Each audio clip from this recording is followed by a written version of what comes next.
Incorporated in the United States, Ripple is a for-profit organization that offers services to the financial industry. In this video, we will provide an overview of what Ripple Labs is all about. In reality, how does the XRP cryptocurrency work? Why is it that the SEC is so agitated? And finally, we'll talk about their tokenomics. Let's start with a brief discussion on the differences between Ripple and XRP. Ripple Labs is the company that is responsible for the creation of the cryptocurrency XRP. It is similar to how Apple came up with the idea for the iPhone. Ripple Labs is the company that created the cryptocurrency XRP, and the product it represents is XRP. The mission of Ripple Labs is to make it easier for banks and payment companies to send money around the world quickly and affordably by leveraging blockchain technology. It's possible that you're not aware of it, but moving money from one country to another creates major difficulties. In other cases, it can take several days and it's usually fairly expensive. In some countries, you may even be required to take extreme measures in order to obtain your objectives. It is as a result of this that Ripple Labs is actively striving to resolve a large-scale, widespread problem. SWIFT, which stands for the Society for Worldwide Interbank Financial Telecommunications, is the payment system that is utilized for the vast majority of international transactions. There are around $6 trillion in international wire transfers made every day using this system, which accounts for half of the international wire transfers. In addition to being slow and labor-intensive, as I have indicated, it comes at a significant financial expense. They are now collected through frequent bank transfers or currency changes, depending on the method used to collect the fees. There are a lot of things that go into currency conversions, and not all banks will be able to do them in a timely, cost-effective, and reliable way. In order to accomplish this, Ripple Labs employs a variety of methods. Its original product is named RippleNet, and it's also known as XCurrent in some circles. They are, in fact, the same thing in reality. RippleNet is the network that provides the necessary power for the XCurrent product. The XCurrent is a system that doesn't have to be run by anyone. It uses a unique nodeless consensus method. Briefly stated, this is one of Ripple Labs' solutions that is intended to address the issue of sluggish bank transfers and settlements. If you want to make a money transfer, you must first go to RippleNet and ask for assistance. SWIFT is believed to be less efficient and more expensive than this system, according to the manufacturer. They also seek to adhere to anti-money laundering requirements and incorporate fraud detection in their operations. Indeed, they have achieved such success in solving the problem that a number of huge corporations, like American Express and 50 other major banks, have already signed up with them. As you can see, this is a bit of a challenge and not ideal for the routine transactions.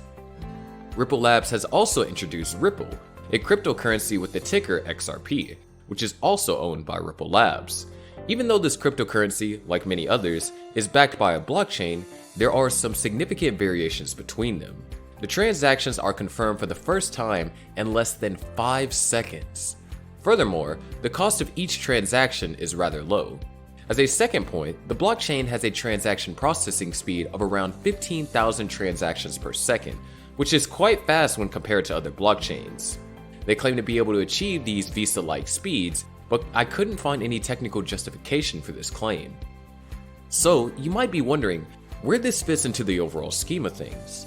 In its capacity as a cryptocurrency, XRP may operate without the assistance of Ripple Labs. Ripple Labs, on the other hand, requires XRP in order to sell its XCurrent system. A second difference is that XRP crypto blockchain does not employ proof of work or proof of stake, which are two of the most common methods for blockchains to agree on which transactions should be processed and which should be blocked. Instead, Ripple makes use of a concept known as a unique nodeless to accomplish its goals. Essentially, it is a centralized system. Ripple Labs basically compiles a list of people they believe in, and the majority of those people decide whether or not anything should be published on the blockchain. A majority ruling is reached without the involvement of any work or staking process, but rather by drawing on the opinions of a large number of credible sources.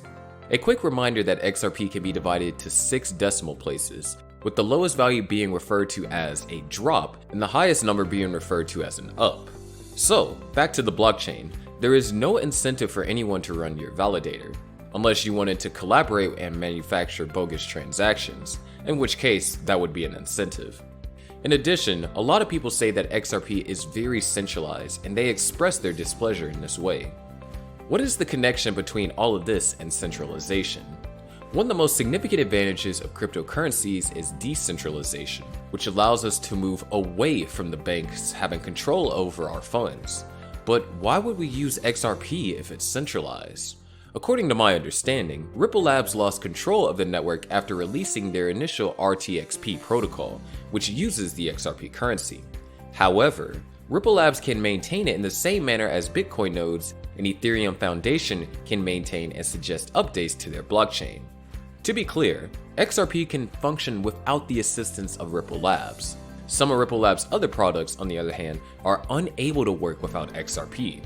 One of the most significant concerns about XRP is that a group of validators or users on the unique node list could band together, collaborate, and then perform fraudulent transactions, spending your money without permission.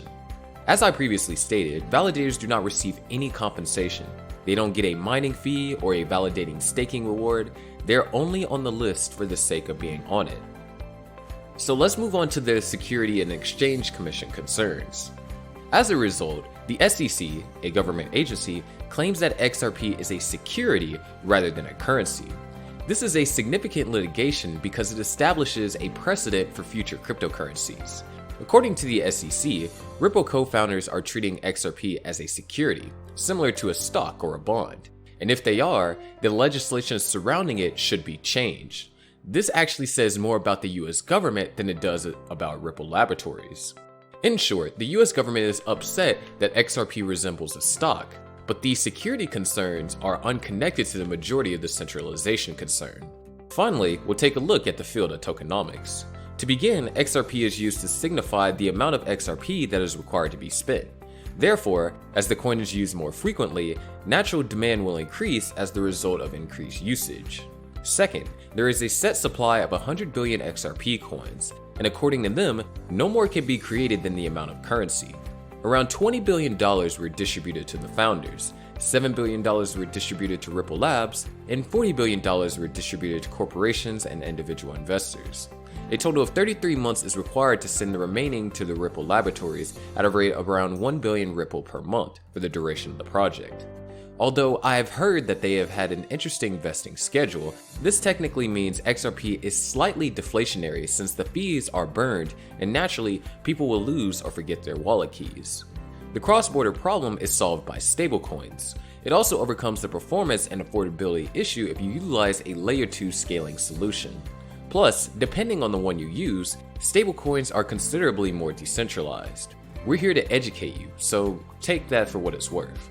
Last but not least, the official XRP Discord is the first one where I've seen individuals actively bashing the coin, which is intriguing to me because I generally go to Discords after I've done my initial research to get answers on some issues. When I first asked them about XRP, most of them joked that it was a Western Union coin that went to the moon. This implies that it is very centralized. Joining the official Discord and asking questions is one of the best way to learn because if you're correct, other people will sometimes learn from you, and if you're mistaken, a lot of people will correct you right away. And that being said, that wraps up our topic for today. Thank you for taking the time to watch this video. I hope you had a good time watching it. I sincerely hope you have taken away something from this video, and we hope to see you again in our future videos.